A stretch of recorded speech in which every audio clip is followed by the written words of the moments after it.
and welcome to my home gym. My name is Mia Finnegan. If you've never worked with me before or you've never followed me on any of the social platforms, I'm excited to be here. I've been a personal trainer, wellness professional, and prevention coach for the past 35 plus years. I love what I do. All I know how to do is help people. And since I'm kind of at the tail end of menopause, I'm 58 years old, I created this workout for women who are, I'm going to say over the age of 35, 40, all the way up to 90 years old. I don't, chronological age doesn't matter to me. It's the fitness level, okay? Because I'm 58, but I feel like my fitness level is probably 35, 40. I feel really great. I want you to feel as great as I feel. And the most important thing we can do in menopause is keep our bones strong, keep our muscles strong, keep them toned so we have great posture, so we have mobility, so we have strength as we age. So that's why I created this workout. This might be, for some of the people who have followed me before, you'd be like, oh my gosh, Mia, this is too easy. That's okay. Maybe you know somebody you can give this to. But if, beyond this, that you want to maybe engage with us and do my classes that I do a couple days a week, or engage with my video library, you'll kind of see how I run it. And my biggest thing is the form of these exercises follows the function of the muscles. So that's what I really want to teach you, because if I teach you that, you can do this anywhere. All right, so and then the other thing that I always do is I read some sort of inspirational, maybe motivational, sometimes just an affirmation before I do my classes. So I'm going to read this one today. It says, there's something in you that the world needs. There's something in you that the world needs. And if you want to think about why you're here on this earth, you have a gift to give. And I know my purpose on this earth is to serve people and to help them and coach them and teach them and mentor them in their health and wellness journey. So with that said, we're going to get started. We're going to do a little warm up. And then I'm going to show you, you're going to do two sets of these exercises, 8 to 12 repetitions. I'm not doing all of those. I'm just going to show you the form, and then we'll go from there. Okay, so let's go ahead and get started. First warm up, and I'm going to use my sheet just to make sure I'm staying on track with the exact workout that you've downloaded. All right, so first things first is just we're going to do some chair squats. So grab that chair, and some of the things you'll need too, and I'm just going to, real quickly say this. You're going to need a chair. Okay, it can be higher, it can be lower, whatever you want. Maybe a mat, just for comfort. If you can't get down on the ground, you can always do this laying on a couch. You can do stuff laying on a bed. Certain one of these exercises. All right, but you need light dumbbells to start. Again, if you've never lifted before, this is anywhere from, these are two 16-ounce bottles. That means they're a pound each. These are 2 pounds, these are 5 pounds. So I'm just gonna use super light weights today to get started. First thing is gonna be chair squats. So sitting in that chair. Now, if you can't go all the way back in the chair, don't worry about it. You just sit a little bit, okay? But if you can sit all the way down and come all the way back up, that's the most important, keeping the belly button sucked into the spine. So you're gonna do what's called just chair sits, okay? Up and down. And that might be like enough, okay? You could also add a weight to your chest. So I'm not going to do the full, like I said, I'm not going to do the full repetitions and stuff. And then we do some standing calf raises. So why, you're like me, why do I need calf raises? Because the strength in your lower part of your legs, remember, as we get older, sometimes we trip, sometimes we fall. We want to be able to make sure that the muscles in the lower part of the leg are strong. So hands on a chair, just calf raises, simple as that. Now, this is the thing where you can say, maybe I could add a 5-pound weight to my shoulder. Like that. I'll put it on this side so you can see. Right? Just like that. Raise up on those tippy toes and down. You might have feet that have had wear and tear. Maybe you were a dancer, younger years, whatever. Maybe you wore a lot of heels. Okay? Really important that we squeeze those muscles in the backside of our legs. And then we're going to go into sideline leg lifts. So this is where I said you could do this on a couch. You could do this. I'm going to move the chair out of the way. Or you can do it down on the ground. If you're okay, now this is one of the things I teach in my class. Getting down on the ground and getting back up is so important. I want you to be able to be mobile, to get down on the ground and get your rear end back up again. So remember, this is just a teaching, okay? We're gonna be on either our elbow, all right? And your leg is gonna be straight here. And we're just gonna lift and lower. So the lower leg is bent. We're sucking in our belly button. It's like we're between 2 panes of glass here, and we're lifting and we're lowering. Now, if you're a little bit more flexible, you can go a little higher, okay? It's just side-lying leg lifts to strengthen the glutes, to strengthen the core, right? And then you do that to the other side as well. So, and again, now I'm gonna make you get back up. How do we get back up? We turn over onto our hands and knees. You can either inchworm the hands back, I'll show you that as well, or you're just stepping back up, okay? That might be really hard for you. Maybe this is something that you do on the couch, a little bit easier to get down and up.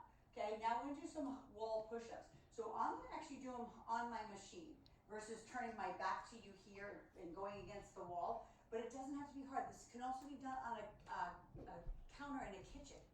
So you're gonna put your hands, I'm gonna put my hands right here on the machine, and I'm gonna lean back. You don't even have to be at that far of an angle, but we're gonna come down and we're gonna push up, right? It's called a wall push-up. So as you come down and up, you wanna suck in the belly button, you wanna squeeze your glutes, you wanna squeeze your quads, straighten out those arms, and I don't care, you could go super low all the way into the wall or just a little bit at a time, all right? And then we're gonna go back down. Okay, I told you I'm gonna make you get up and down. Why? Mobility, it's so important as we get older. All right, so a bird dog, if you don't know what that is, I'm gonna show you. Move this chair out of the way. So a bird dog, you know, if you've taken yoga, you know what that is. So what we do is we start on all fours, and we take the right arm forward and the left leg back. This might be all you can do right now, holding right here, that's fine. A bird dog is to bring the right elbow into the left knee, and bring it back out. And so what I want you to think about is exhaling and inhaling. So the same thing, we're gonna do 8 to 12 repetitions. I'm not doing them all with you, I'm just teaching you. Now, if that's too difficult, I'll show you on the other side. You could just drop the leg down and up. Even if you don't come all the way down and all the way up, just get your balance here. Inhale and exhale. So the next exercise that we go into, as we're going to be going up again. So I'm going to show you the way when I said you could inchworm it back, that I said in the last one. You're going to lift up onto the knees. You're going to walk the hands back into a position right here where we come up to our legs, and then we round the spine and roll it up. I always say, take your time getting up. Why do we need to take our time? Because sometimes people have vertigo. Again, I'm talking about the aging population, me, 58 and older, 40 and older, 35 and older, that are in maybe premenopausal, maybe perimenopause, maybe postmenopause, okay? And that's why we wanna make sure we keep these bones strong, okay? So we're gonna do standing side bends. Now this is one that you could do with some light dumbbells, okay? So I have just 2 pounds in each hand. Your knee's gonna be slightly bent. I'm gonna turn to the side so you can see what I mean by this. Side bends are just as small as this, okay? But look at my body. Everything is in alignment, right? I'm not bending forward, I'm not arching back. It's like I have 2 panes of glass that I'm reaching down to my knee, and I'm reaching. Why am I doing this with you? It's called lateral bending. It's keeping your spine mobile, because your spine does 4 different things. Your spine bends like this, it's called a lateral bend. It rotates like this. You're not gonna do this right now, but I'm just gonna show you. This is what your spine does. It rotates. It flexes forward and it extends backwards, all right? But this is just a lateral bend. That's why I want you to do it. All right, so we're done with that series. Now we're going on to the bottom. So the first one is really that whole one that we just did was lower body and core focused. So the next thing is gonna be upper body and core focus. So we're gonna do wall push-ups again or counter push-ups. I'm gonna show you that. Again, hands back on here. We're going down into it. Now, if you feel a little stronger and you're like, no, I wanna try the real push-ups, come on down on the ground. You can do it down here. You can start in all 4 push-ups like this, right? As you're pushing up, remember you're squeezing the muscles. That's the most important thing that I teach my students is, because I could rep these out and do them fast, but that's not how you want to do it. You want to take it slow and squeeze it all the way back up. And again, you could do it down in this position. Again, just depending on the person, you know, you might even say, you know, yeah, I can go all the way down and all the way up. Okay, just so you know, those are the progressions, but we always want to push back, whether you did it on the counter, right? If you did it on the counter, you were up here, I always want you to push back, maybe round out the spine a little bit, shift the hips left and right, and then bring it all the way back.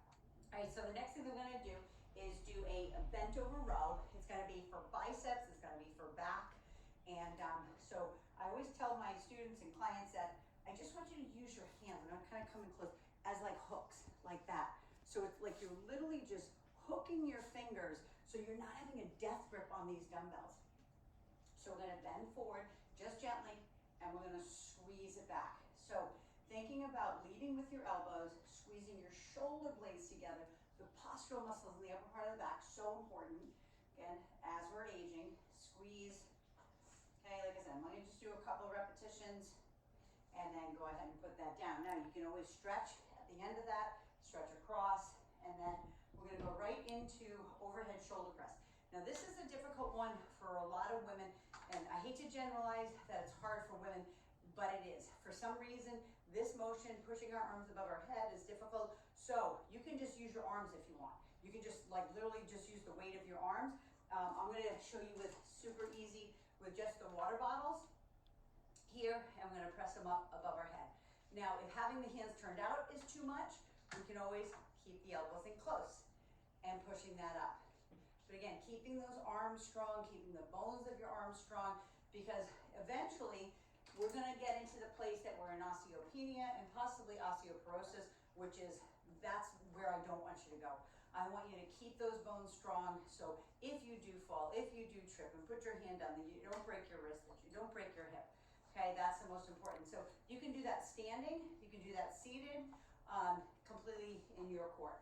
So next one is gonna be bicep curls, like I talked about. When we do our row, you get a little bit of bicep too, but now we're gonna do a bicep curl. So I'm gonna get the heavier of the dumbbells, okay? We're gonna go with our knees bent, our chest up. We're gonna go ahead and squeeze our biceps. So when we do this, I really want you to concentrate on, again, no death grip on the dumbbell.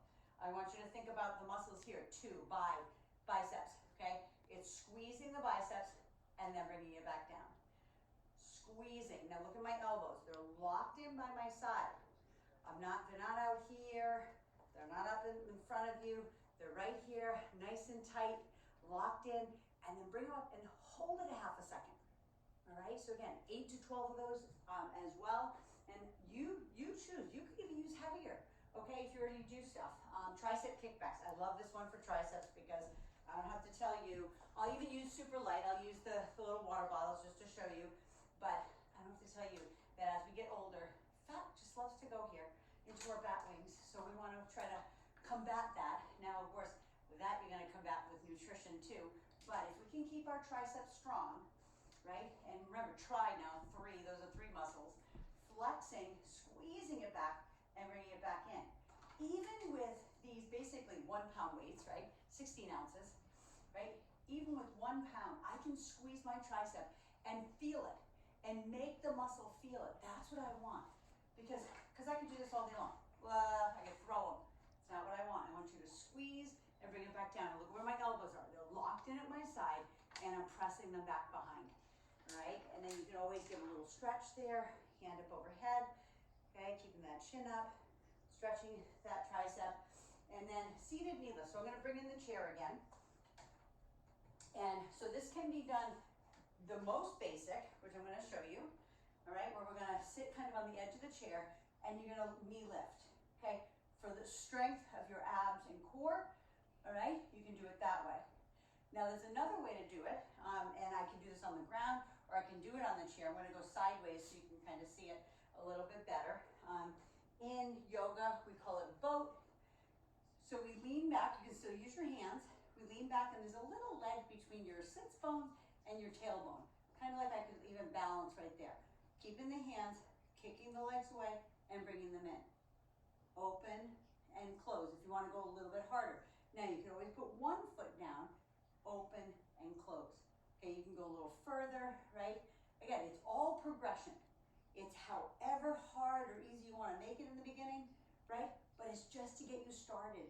What I'm trying to do is teach you the form of the exercise follows the function of the muscle, because then you can do it anywhere. Like you can take every one of these exercises and do them when you go on vacation, when you go, to your gym at home, or you're visiting somebody, right? So you can do it then.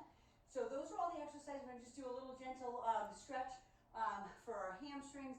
Just a little cool down. Again, it's just completely whatever you want to do, whatever feels like it's really kind of tight. But just think about doing a little bit of hamstring. So can sit back into the hamstring like this. You can do this sitting on the ground. I'm gonna actually bring in the chair too for you to show you that. So you literally could sit on the chair, take the leg forward, reach down the leg, but look at my back. I'm trying to keep my back as neutral as possible. If that's too difficult, bend the knee. So you can come down and have almost like what's called a belly to thigh connection, right? And then we're gonna go ahead, we're gonna stretch the calves, we'll stretch the calves after. The chest. Now you can use the chair by putting your hand, say, on the back of the chair and just turning away from it. Stretching that chest. So, because when we did our push-ups and we did our shoulder press, we're working that upper part of the chest and the front part of our shoulder. So we want to make sure you stretch that. Again, I want to keep your joints mobile, okay, until we are all 6 feet under, right? And then shrug out those shoulders. And the last thing I want to say to you is just when you're doing this, try to think about some nice deep breathing, okay? In through the nose, out through the mouth. So when you're doing your exercise, people say, how fast should I do it? How slow? It goes along with your breathing. So I'll think about this. If you're breathing, you take a deep breath in, right? And you're exhaling. It's really with your breathing pattern. Exhale, inhale. So unless you're breathing, right? You're doing it slow and controlled. So you're really flexing those muscles. So there's a whole bunch of tips at the end that I mentioned on here. Start with light weights, rest 30 to 60 seconds between sets, progress, adding weights, a little bit at a time. Upper body, you can add just say 3 to 5 pounds at a time. Lower body exercises, you can add like 5 to 10 pounds at a time because your legs are really, really strong. So just know that this is just the basics. This is just something I wanted to show you, give you for free. And then if you want to go further with me, you can engage in my classes and I'll give you the information for that. If you probably follow me on Instagram already and this is how you got this workout, you can follow me on Facebook as well. I also have a YouTube channel that is going to be now more public. I had a private YouTube channel that you can follow that I'm going to be uploading exercises and workouts pretty much every week, a new workout every single week. And then also I have a video library that you can engage with. I have over, oh my gosh, probably 450 workouts now. I've been recording them since COVID, so it's been a lot of years. So I just look forward to engaging with you, getting to know you, helping you in any way I can. I do everything from nutrition programming all the way to talking about grief. And maybe you don't know my story, but you will. And but thank you so much for joining me. Again, my name is Mia Finnegan, and it is just my pleasure and my honor to serve you. So you have a great day. Mwah.